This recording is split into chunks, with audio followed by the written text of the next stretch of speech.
कैसे हैं आप सभी। आई होप आप लोग अच्छे होंगे। और जैसा कि आप सभी को पता है कि अपना 8th क्लास के अंदर हमारा चैप्टर कौन सा चल रहा है, हमारा चैप्टर नंबर 3 हम पढ़ रहे थे और जिसका नाम है कॉइल एंड पेट्रोलियम। ओके, इसी के साथ मैं आप सभी को कहना चाहती हूँ कि अगर आप पहली बार इस चैनल पर विजिट कर रहे हैं तो प्लीज आप इस चैनल को सुचिता साइंस पॉइंट का सब्सक्राइब कर लीजिए। क्यों? क्योंकि सब्सक्राइब करने से जो भी आपके नोटिफिकेशन आएंगे वो आपको मिल जाएंगे, है ना। और आपको वीडियो अगर अच्छी लगे तो आप लाइक करिए और अपने दूसरे फ्रेंड्स को भी शेयर करिए। ओके, तो इसी के साथ आपको अब क्या करना है, आपको अपना नोट कॉपी और पेन लेके बैठना है। ठीक है बच्चों, ताकि जो हम लिखेंगे, जो हम समझेंगे उसे आप अपनी कॉपी के अंदर नोट डाउन कर सकें। ओके, तो आइए हम आज का अपना वीडियो बिना टाइम वेस्ट करे फटाफट से हम स्टार्ट करते हैं। कॉइल के बारे में लास्ट वीडियो के अंदर हमने देखा था। हमने लास्ट वीडियो में हमने क्या देखा था, एक तो नेचुरल रिसोर्सेज होते हैं, है ना, एक्सॉस्टेबल इनएक्सॉस्टेबल दोनों तरीके के देखे थे। फिर हमने कॉइल की प्रॉपर्टीज के बारे में भी हमने देखा था। आज हम जो है कॉइल का पूरा टॉपिक आज हम इस वीडियो में कंप्लीट करेंगे। नेक्स्ट वीडियो के अंदर हम पेट्रोलियम देखेंगे। तो सबसे पहले हमने ये तो देख लिया था, कॉइल जो एक हार्ड सबस्टेंस है, ब्लैक कलर का होता है, सॉलिड फॉर्म में होता है, कॉइल के अंदर कार्बन प्रेजेंट होता है। ये सब चीजें हमने देख ली थी, लेकिन हमें पहले ये पता होना चाहिए कि कॉइल फॉर्म कैसे होता है, फॉर्मेशन कैसे होता है कॉइल का। तो वो यहाँ पे एक स्टोरी ऑफ कॉइल के नाम से आपकी बुक में भी दिया हुआ है। तो ये मुझे वर्ड बहुत अच्छा लगा है, स्टोरी ऑफ कॉइल, है ना। बच्चों को स्टोरी सुनना बहुत अच्छा लगता है। कोयले की कहानी, तो कोयले की कहानी कुछ इस प्रकार है। About 300 million years ago, 300 million सालों पहले की बात है ये। The Earth had dense forests and low-lying wetlands. हमारे अर्थ के ऊपर बहुत घने जंगल हुआ करते थे। ठीक है, समझ में आई। ड्यू टू नेचुरल प्रोसेस, कुछ प्राकृतिक प्रक्रियाओं जैसे नेचुरल डिजास्टर हम देखते हैं, लाइक फ्लडिंग, है ना, यानी जैसे बाढ़ आ जाना या भूकंप आ जाना, जिनके कारण दी forest got buried under the soil, जिसके कारण क्या हुआ, ये जो जंगल थे वो जमीन के अंदर दब गए। ठीक है, जमीन के अंदर ये दब गए। अब क्या हुआ भाई, एस स्मॉल सॉइल डिपॉजिटेड। अब जब जमीन के अंदर दब गए हैं तो इसके ऊपर क्या आ जाएगी, सॉइल आ जाएगी। सॉइल उसको क्या कर देंगे, डिपॉजिट कर देंगे। दे वर कंप्रेस, और वो क्या होगा, बहुत ज्यादा और कंप्रेस होते गए। अगर मैं आपके ऊपर भी मिट्टी डालती जाऊंगी तो क्या होगा, आप भी कंप्रेस होते जाओगे, है ना। फिर अब आगे क्या हुआ भाई, है ना, द टेम्परेचर ऑल्सो रोज। अब नीचे जैसे जैसे जाते गए जब, तो अर्थ के अंदर का जो टेम्परेचर होता है, ठीक है, वो बहुत ज्यादा क्या होने लगा, बढ़ने लग गया था। ठीक है, एज दे फैल डीपर एंड डीपर, और नीचे गहराई में और गहराई में ये जाते जा रहे थे। ठीक है, under high pressure and high temperature that plants got slowly converted to coal. और बहुत ज्यादा प्रेशर होने के कारण, बहुत ज्यादा टेम्परेचर होने के कारण ये जो प्लांट्स थे ये धीरे धीरे धीरे धीरे बेचारे काय में बदल गए, कोयले में बदल गए। तो ये थी कोयले की कहानी, सुचिता मैम की जुबानी। ठीक है, तो इस तरीके से हमारे क्या कोयले बन गए। तो इस प्रोसेस को आप यहाँ पे दिख रहा है स्लोली, बहुत धीरे।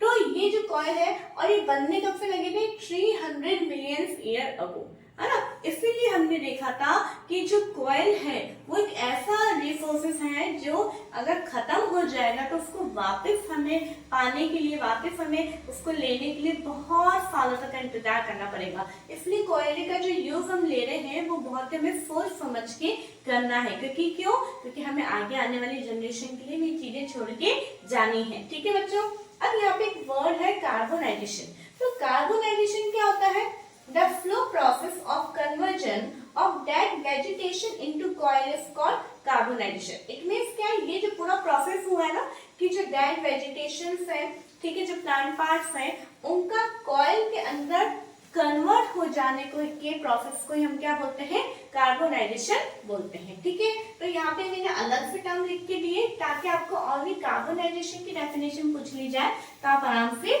लिख दोगे। ओके, तो आई होप आपको कॉइल की स्टोरी भी आ गई समझ में, ओके, और कार्बोनाइजेशन भी आ गया समझ में। अब हम यहाँ पे देखते हैं कि जो कॉइल है ना, कॉइल जब उसको हम बर्न करते हैं, तो जब हम जलाते हैं तो सबसे पहले किसके कांटेक्ट में आता है वो, एयर के कांटेक्ट में।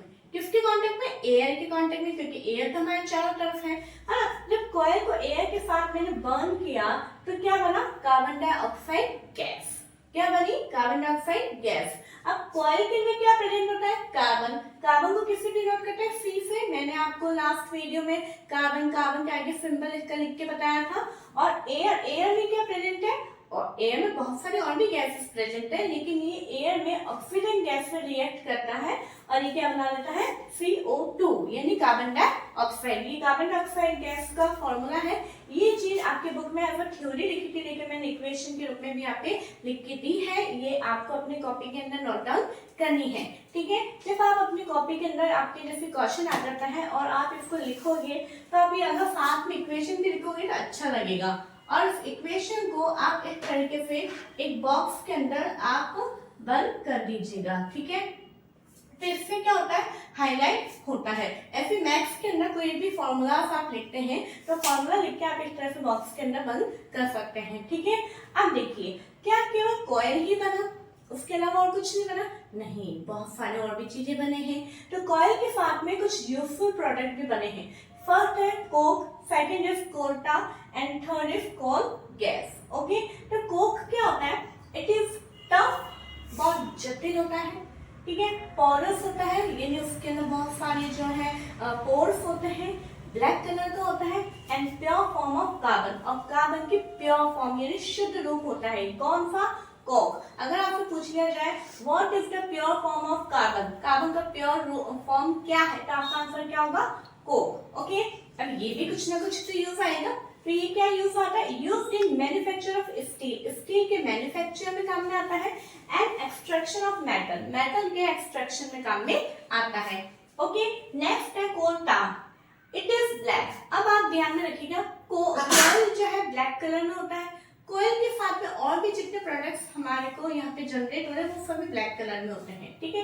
कोल tar जो ये भी ब्लैक कलर में होता है, थिक लिक्विड होता है, गाढ़ा द्रव्य होता है, विद एन अनप्लीजेंट स्मेल, यानी इसके स्मेल को हम बिल्कुल पसंद नहीं कर पाएंगे, कुछ ऐसा इसका स्मेल होता है, ठीक है। अब ये भी यूज में तो आता है ना।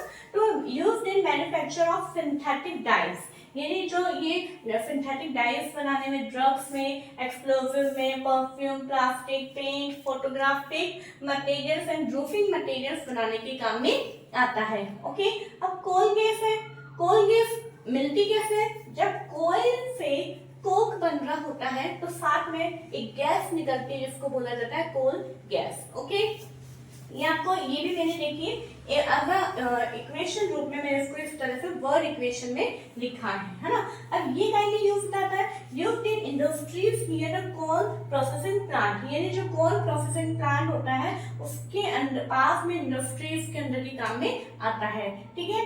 यहाँ पे मैंने अलग से यूजेस ऑफ कोल भी लिखवाया है, क्योंकि अगर आपसे केवल पूछा जाए कोयले के उपयोग बताइए तो ये सब आपको नहीं लिखने हैं। कोयले के उपयोग अलग है, वो क्या है, it was used in railway engine to produce steam and in thermal power plant. आपको ध्यान है ना, पहले के समय में जो रेलवे होते थे, रेल के अंदर इंजन जो चलता था वो किसकी मदद से चलता था, कोयले की मदद से। कोयला उसके अंदर डाला जाता था और जो है कोयले के द्वारा जो स्टीम प्रोड्यूस होती थी उसके द्वारा रेल चलती थी। और ये जो है थर्मल पावर प्लांट के अंदर भी यूज में आता है, किसके लिए, इलेक्ट्रिसिटी को प्रोड्यूस करने के लिए। Used as a fuel in various industries, और बहुत सारे इंडस्ट्री के अंदर ये फ्यूल यानी ईंधन के रूप में भी ये काम में आता है, ठीक है। तो इसी के साथ बच्चों हमारे कोल का टॉपिक यहाँ पे कंप्लीट होता है।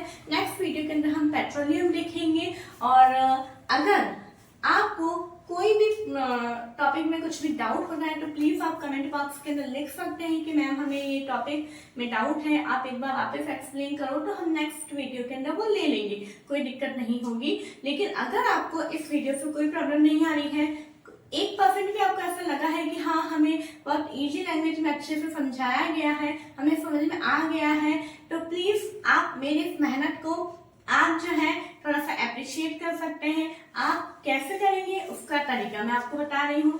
आपको क्या करना है, आपको अपने दोस्तों को, अपने रिलेटिव्स को शेयर करना है और उनको बोलना है कि आप भी इसको चैनल को सब्सक्राइब करिए। क्यों, क्योंकि 6, 7, 8 की वीडियोस इसके ऊपर आ रही हैं और अगर आपको इसी तरीके से हमें सपोर्ट प्यार मिलता रहेगा तो हम और आने वाली बड़ी क्लासेस 9 to 10 के लिए भी हम वीडियोस स्टार्ट करेंगे। ओके बच्चों, तो अच्छा लगे तो शेयर करिए, लाइक करिए, सब्सक्राइब करिए। Thank you.